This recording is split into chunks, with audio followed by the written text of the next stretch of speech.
এই যে তারেক রহমান আমাকে টেলিফোন করেছেন আমি জেল থেকে বের হওয়ার পর, বাইরে ভাই আমি জীবনে এত নিন্দা আর পাই নাই যে আমাকে ফোন করলো কেন, এটা আমার অপরাধ হয়ে গেছে, ওনারও অপরাধ হয়ে গেছে। এই এই বিএনপি রাজনীতির সাথে যুক্ত না, বিএনপি দালাল না, এরকম একটা লোককে উনি কেন ফোন করলেন?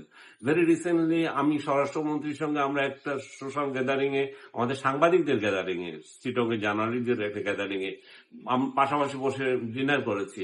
এইটু আরেকটা অপরাধ। সালাউদ্দিন সাহেব আনিস আলমগীর সাথে ডিনার করলো কেন? তার মানে এরা চায়, মানে সেদিন সালাউদ্দিন ভাই নিজেও বলতেছিলেন যে আমাদের প্রধানমন্ত্রী যেভাবে চান ভিন্ন মতকে ইয়ে করার, মানে শ্রবণ করার, ভিন্ন মতকে শ্রদ্ধা দেওয়ার এবং নিজেদের দেশটাকে কিভাবে এগিয়ে নেওয়ার, সেটা উনি যে 17 বছর একটা দেশে কাটিয়ে আসলেন, উনি যে কালচার অর্জন করেছেন, আমাদের লোকজন সেটা বুঝতেছে না, তারা সেই কালচারে নাই।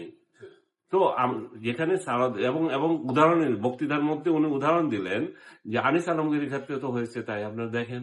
আর এখন এরাই চাচ্ছে যে এই তারেক রহমান হবে ওদের নেতা, শুধু মানে রাষ্ট্রের নেতা না। তারেক রহমান ওদের গুন্ডিতে, ওদের আবর্জনাদের সঙ্গে শুধু কথাবার্তা বলবে, তাদের নিয়েই থাকবে। উনি যে রাষ্ট্রের প্রধানমন্ত্রী সেই জিনিসটা ওরা ভুলে গেছে, এবং সেটা ভুলে গেছে এবং ওরা ভয় পায় যে তারেক রহমান আমাকে কোনো হালো রুটি দিবে কিনা। ওদেরকে নিশ্চিত করছি ভাই, আমার কোনো সরকারের কোনো হালো রুটি খাওয়ার কোনো ইচ্ছা নাই, তারেক রহমানেরও ইচ্ছা নাই। তোদের ন্যায্য হিস্সা তোরা নিজেরা খা, আমাকে দয়া করে আমার মতো বাঁচতে দে। আমি কোনো রাজনৈতিক দল করি না, আমাকে দীর্ঘদিন ট্যাগ দেওয়া হচ্ছে আওয়ামী লীগ করে, আওয়ামী লীগ করে, আওয়ামী লীগ করে। আমি আওয়ামী লীগ করে তার কোনো প্রমাণ কোথাও কেউ দেখাতে পারবে? আমি আওয়ামী লীগ থেকে একটা পয়সা পেয়েছি? আওয়ামী লীগের সরকারের আমলে কোনো সুযোগ সুবিধা নিয়েছি? শেখ হাসিনার সঙ্গে গিয়ে এক কাপ চা খেয়েছি? শেখ হাসিনার সাথে সেলফি তুলে এটকি দিয়েছি? আছে।